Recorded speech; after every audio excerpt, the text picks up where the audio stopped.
What's going on? Hey, this is Anthony, and this is Real Talk Podcast. We talk about real life, personal scenarios, and what's going on in today's society. All right. So how was your morning? Pretty good. Can't complain. Yeah. Well, we're going to kick out today with childhood reality checks. Oof. Things that may have accumulated your life in a reality check, certain situations that may have happened, people that you may have came in encounter with, and it actually made you wake up as a teenager, as an adult, either as a father, even as a husband. So if you got some pieces to put in there, we'd like to talk about it. So for everyone out there, think about it. Reality checks in your life. So for me, I would start back at my first grade year, and that was, I was sick, had every illness that you could think of, chicken pox, multiple colds, flus, and I was out of school probably about 75 to 80% of the time. Were you faking? No, this was like real. My dad always tells me the story. One time he came home from work and I was blue, completely blue, and he rushed me to the hospital, and I was that sick. So Smurf. yeah. So I was held back because I missed school, and all the friends in my neighborhood, they went to the next grade, and I was held back. So it didn't really matter at that point in time, but obviously as I grew and now I'm in high school, all my friends are graduating and I'm a year back. That's when it kind of made me look at the situation differently. Oh, so that was the years where no child left behind wasn't even in place yet. So that means if you failed or you did that, they kept you in the grade to make you work a little bit harder to get to the next grade. Yeah. All right.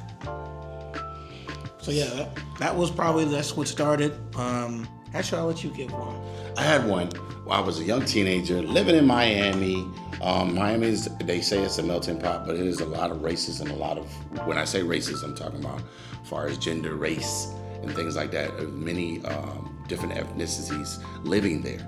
And I was coming out of a convenience store with a bunch of friends. It was 4 of us.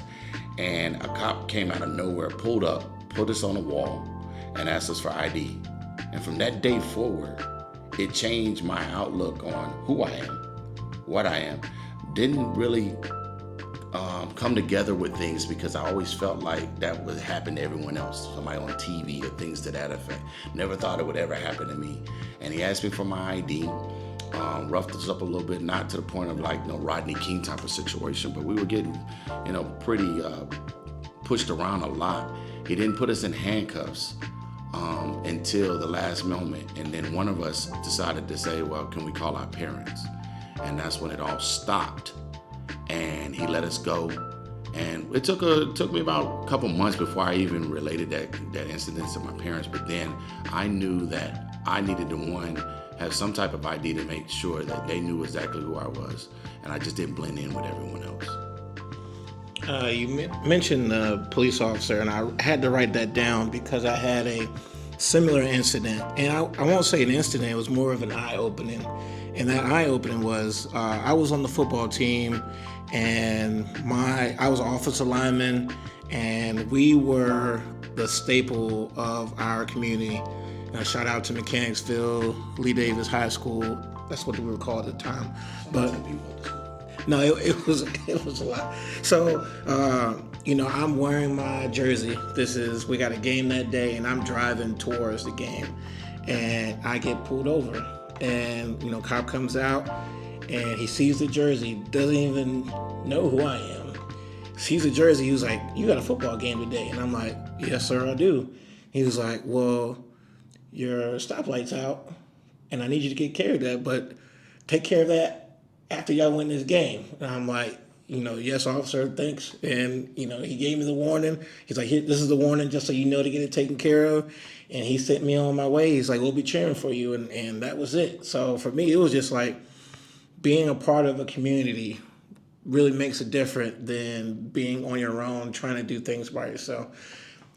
Who knows if I wouldn't have had the jersey on, the conversation probably would have still went the same, but it might have taken a little bit longer to get to that point. But being a part of something kind of gave me not necessarily a way out, but a way in. That makes sense. That makes a lot of sense. I was good. You were fortunate to have that type of situation because it could have turned differently. Yeah. Then there was not that much social media. So I mean, as we were talking about that before about social media, how much it's changed and how it's upgraded and downgraded a lot of different things in our lives. And the other thing I would like to talk about when we talk about reality check, when was your aha moment to believe that life itself was precious? And I'll start that out. In 1993, 94, Hurricane Andrew came into Miami, Florida. We're going back to a Miami story again. And Miami was hit with a hurricane, and it was the first hurricane we ever went through. My mother, at that point in time, went on a vacation, not wanting to go, but decided to go with a group of friends. And she was trying to get back, but they wouldn't let them back into the state of Florida. So she had to stay out until the storm had passed by and went on. And it was just me and my brother and my father. And that was a long day. That hurricane came through, wiped out half of Miami, of everyone who's ever went through it or seen it or heard about it. It wiped out Miami. But going through that, I seen the vulnerabilities of my father because he had no control of what could happen next. I seen the fear of my brother, and I had the fear of myself to know that life itself was very precious. So that was one of my aha moments, that life itself was no longer in control, and I had to control it the best way I could at that age. So for your question, I wrote down two main events, and I'm thankful that no one in my family was affected by this, but being in that environment during those two situations, and one, a lot of people were affected, 9/11. That was, I felt like the whole world from a teenager's perspective stopped. Like every classroom that I was in, there was no more teaching. Everyone had rolled their TV out, and we were just watching the events. And then the DC sniper, during that time, I was obviously in sports, after school programs, and they cut everything. We had gone to one of the restaurants that apparently the white van and car were out in Ashland, and literally stopped all of our movements. And this was before COVID or any national. I think that's the only other national thing that I literally stopped the whole world. My world at my age, everything stopped for those two events. And, I kind of made me realize, this life is more important, and it's not just for play or for fun. You brought up a good point, bringing up 9/11. As a kid, and I've seen a lot of comments bring it up, and I like to share with people is the time we were kids, and they would get the TV and they roll it all out, and they plugged it up, and they let us watch regular TV, and we were watching the Challenger go up. And the Challenger was going up. They were calling down the Space Center had it there. They were counting down, and we were all counting with the Space Center. And then the flight, they showed us all the people that were in the flight, and we were like, "Oh man, there's a teacher there. Oh, there's a black guy, and there's this guy and that woman." And we were all excited. And the Challenger went up and it blew up on TV in front of all us little kids, and we were like, it was the most shocking thing in the world, and it was another reality check on us to realize that life is not precious. It was like these people just blew up in the air on TV in front of us. There was no cover your face; it was right in front of us. Hence, then we didn't ever watch any live broadcasts on TV at school anymore. So, the next question I want to talk to you about is with these reality checks and things that goes on.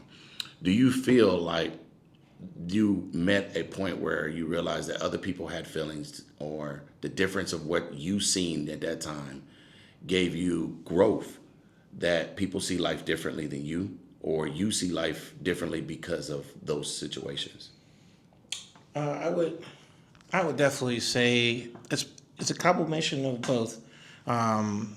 Through growth, I've been able to look at perspectives through other people's eyes, and not just feel like the whole world is just through my own set of eyes. There's millions of eyes out there, and people have gone through life differently. So now, granted, I'm human just like the next person, and my initial thought is me, I. This world is horrible. This event is horrible. But let's say that it didn't happen to me and it happened to someone else, and I can see the pain and frustration on their face, and that'll allow me to kind of put things in perspective and take a step back. So you brought up a part where you said your cop pulled you over, you were wearing a jersey. So now it goes back to our next point. The next point is, what made you love sports? What brought you into sports? Did you watch it on TV for the first time as a kid? Did you see somebody dribbling down the street with a basketball? Did a bunch of people knock on your door be like, "Can Anthony come out and play football down the street?" You know how it used to be. "Can Anthony play today?" What was it, at school, at PE? What got you to find the love for sports? Well, I would say that, and I'll quote LeBron James posted about a couple days ago about how kids need to be outside playing basketball, playing 21, playing 1-on-1, 2-on-2, 3-on-3, instead of getting their parents to pay for trainers in order to get better at basketball. And I say that because when I got home, schoolwork was done, I was outside playing with my friends. And my friends started playing sports, so they stopped playing backyard. So I was like, well, I want to play with sports. I want to be around my friends some more. So and these were like trying outs. It wasn't, trophy, everyone gets a trophy. You had to be good to play. So I had to get better. I had to, I could be on the team, get the jersey and sit on the sideline, but I didn't want that. I wanted more. So, that playing with my friends turned into a passion of wanting to be on the field, on the court, playing. Nice. For me, the love of sports came as a distraction. Not saying I grew up this, wild life or something to that effect, or my parents were into anything that I just didn't want to be a part of.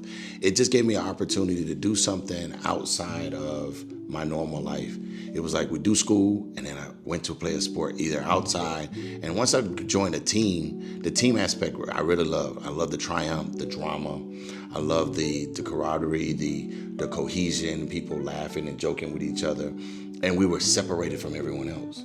There were the kids who played that, and there was the kids that played basketball, the kids that played football, and all of us had something in common, and we were athletes.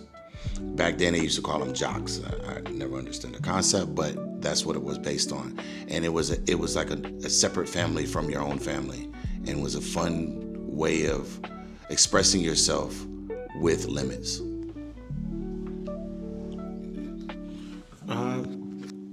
Yeah, I agree. I think the jocks came with the whole strap that they made you wear, because and that was only because back in that time, men's sports and women's sports and things like that. But yeah, I think that passion. First, it was just playing, just to be outside, and that turned into maybe sitting on the sideline the first year and not liking it, and then it turned into, all right, well, I don't want to do that. I want to play. So it turned into a passion, and it just grew from there. At any given time, was your parents forceful? Like, hey, you will play a sport. This is the sport you'll play. You're doing it because we're going to be sports family, so we want you to play this sport. Was there ever a time where my parents were never like that. Whatever sport we picked up, they encouraged us, they supported us.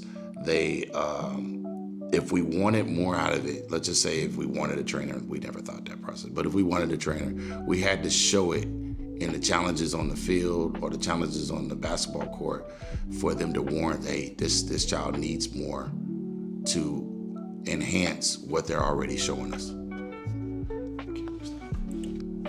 So I would say that my parents never forced me into any sport. Honestly, I think it was the opposite. I really, at the younger age, like early middle school age, they didn't really want me to play sports, especially my mom. She afraid of me getting injured, and I played. I was in 6th and 7th grade, still playing little league, and I tried out for the 8th grade football team, made it, and literally the coach drove me home and talked to my mom and says, "Your son has a talent. You really need to let him play." And that's when I started going to the summer trainings, working out, and she was like, "All right, let's see where this goes." So yeah, I definitely don't think it was. Because I mean, you see it now, and as our children grow, you see a lot of parents look at their kids and like, yeah, you're going to play this sport, and this kid may not even like the sport, don't have no idea what the sport does. Kids don't do a lot of research on sports; they're just out there playing. Somebody says, "Hey, we want you to play defense." What that mean? Just stand like this and do like this and move this way. All right, cool. That's what I'm gonna do. They don't really research it. Where we had, VCR tapes and DVDs that proved what we were doing and how we were doing things. So, I mean, sports itself to me brings on a different element to your life. It gives you an opportunity to express yourself, either good or bad, but it gives you the opportunity to express yourself. And it brings out a different fire in you, different fire. So, switching gears, man. So, you have a barbecue. I want to know from you, what is the ideal thing you got to have at a barbecue? You're doing a barbecue. From kid side, I mean, what do you remember as a kid that had to be at the barbecue? Even now as an adult, you can put in what it is, but what was the main ingredients you had to have at a barbecue to feel like we doing some barbecue? And you can start at the childhood age. When you were like, let's give about 10, 12 years old, somebody says you're going to a barbecue. What's the ideal thing that had to be there? I mean, whether I was pulling up into, someone's home or at a park, before I could even see anything, I heard music. There you go. And I could smell the charcoal. Okay. Yeah. I didn't know what was on the grill, but I could I could see the smoke, smell the charcoal, and we dancing, moving up into the area. Everybody's already on the dance area, and we just go in there and start dancing. Then it's like, all right, what we got? And then you see, potato salad. Yeah, potato salad. Talk to me about this potato salad. Are you talking about potato salad? Yeah, with, we're not talking about eggs in there a little bit. Yeah, we're not talking about store bought. We're talking about some homemade potato salad. Still a little warm. Yeah. Yeah. And some baked beans, and not the canned baked beans. A little bit of bacon in there. Yep. Mm-hmm. A little bit of that brown sugar. Yeah. I had to see the burgers. I was a burger person. I love to see the burger. You seen the buns over there? The buns used to come from Piggly Wiggly. I know y'all don't know about Piggly Wiggly. Piggly Wiggly. You had the red sausages. I don't know if the South always had the red sausage. Horrible for us all. But anyways, they had red sausages. I had to see the burgers, and I had to see that cheese melted on top of that burger. As a kid, I was a hot dog fan only because it was quick and easy to bite, and I could just go back out and play. My parents be like, "Hey, come and get you a bite." All right, give me a hot dog, put some ketchup, mustard, relish on it, scarf it down as quickly as I can, and get the barrel juices. The hugs. Oh my goodness, the hugs. Poke a little hole. Yes. Now as an adult, I'm like, man, they give you a little shot of juice. Pure sugar, and then I'm back at it. Hugs had us wired up. Hugs was the first energy drink. We just didn't realize it. Yeah. Had this much sugar and that much juice. And we used to and it came in all different colors. Red was worse, orange, green. Yeah, green. And I think it was a blue one in there, but it was the Hugs. Oh my goodness, they came in big sets. We would drink the Hugs all day. Sodas weren't for us. At that age, we couldn't have sodas. No. I never could have a soda. Ices and Hugs. Yes. And then I think as I got closer to high school, Capri Suns came on. Yeah. What are some other ideas of smells and things that you've seen at a barbecue that had to be at the barbecue?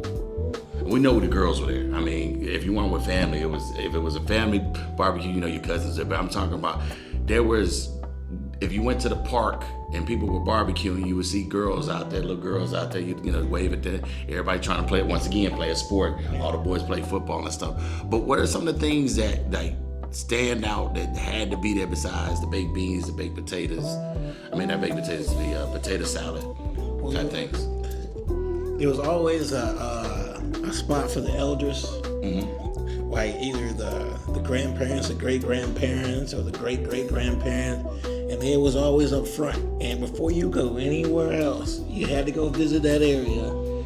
You know, thank them for being there, give them a hug, talk to them, and then you branched off. And now it just feels a little different as we get older to not see them. So I think that was, for me, one of my memories that I'll cherish. Every family get together or a cookout.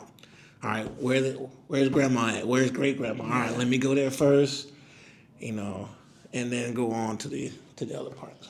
We had back then. We had we didn't even have dip, man. We had chips. Remember, regular potato chips, and the Ruffles with the hard Ruffles would be in a tray. They would be out there at the barbecue. I agree. The older people who was out there, we respected them. They gave us a word. They talked to us about different things. They told us how much we were growing, and they could have seen you just yesterday, but it just felt a different vibe when you were out there at the barbecue. I remember when we all used to sit out there and we would play volleyball. Yep. And the old men used to be on the far end playing horseshoes. My dad used to love playing horseshoes and hanging out. The only thing I remember is the cars. All the young people who could drive at that point would ride through with their nice cars, out there sitting there shining them up. You got my uncles and them. They used to shine up their cars and have them sitting out with their friends, and everybody would, just sitting on their cars. It was something about a barbecue that was different from the barbecues we go to now. Now the barbecues now is kind of like everybody get together. You bring a plate, I bring a plate, and go from there. Yeah, I definitely agree. As things change, I think everyone values something a little bit different, and even now it's like, well, barbecues. How often are you outside the entire time? There was no going inside the house. True. You need some water? Go inside the house, get that water hose. Yeah, everybody's drinking water bottles now. We used to have the spigot, or you had a water jug where everybody poured this stuff. I don't even remember water bottles as a kid. Yeah, they had that old, I can't remember the brand of tea it was, but it was sweet tea. It was pre-made sweet tea. They scoop it in there. Yeah. Oh, and then when I was growing up, they had the sun tea, where they would take the tea bags, put it all in there, sit it outside, let the sun brew it throughout the day, and then everybody would drink it later on. But they put the sugar in. Yeah. Kool-Aid. Yeah. Kool-Aid was the thing that we had just about at every barbecue. I can honestly say. Kool-Aid. Now, what kind of dessert would have to be at the barbecue? I think back then I was more so the apple pie. I don't know why, but apple pie was it for us.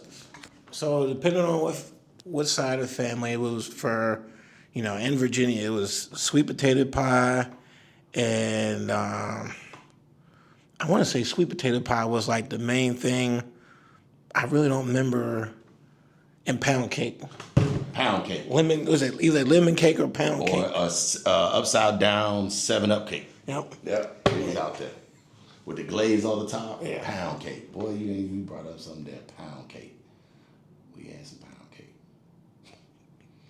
But yeah, that's the idea of what we miss out with barbecues. I think that a lot of things even from what we were talking about, we talked about the childhood thing and the reality checks and stuff like that. If you had your grandparents around, they helped you with your reality checks too.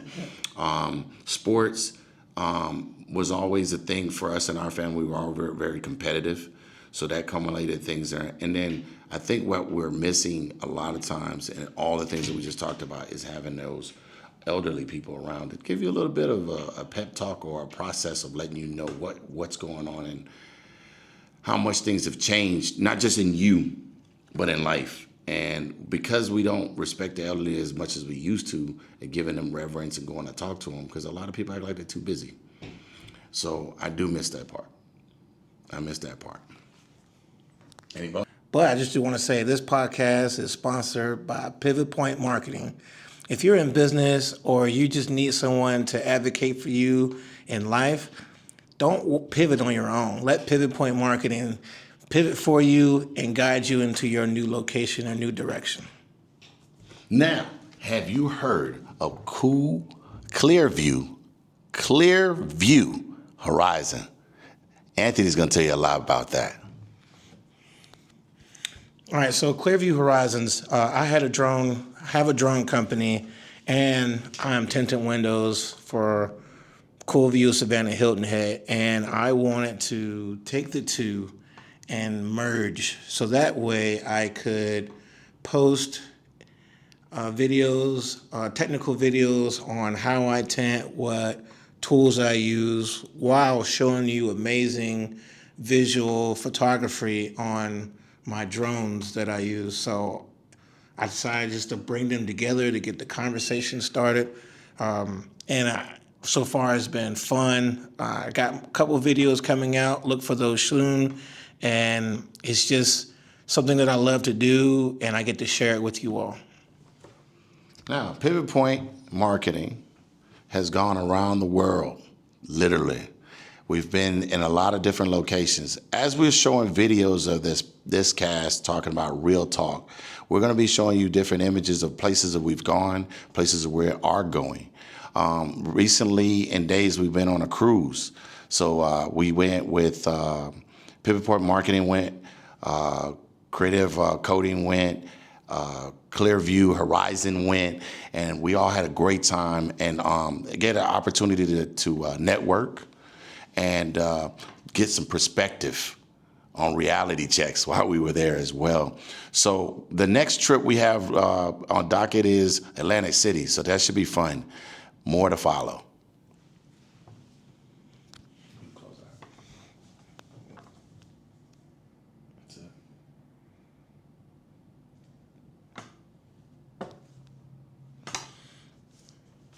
But I was gonna say that if we probably should add a segment, especially for the longer ones, so that way I can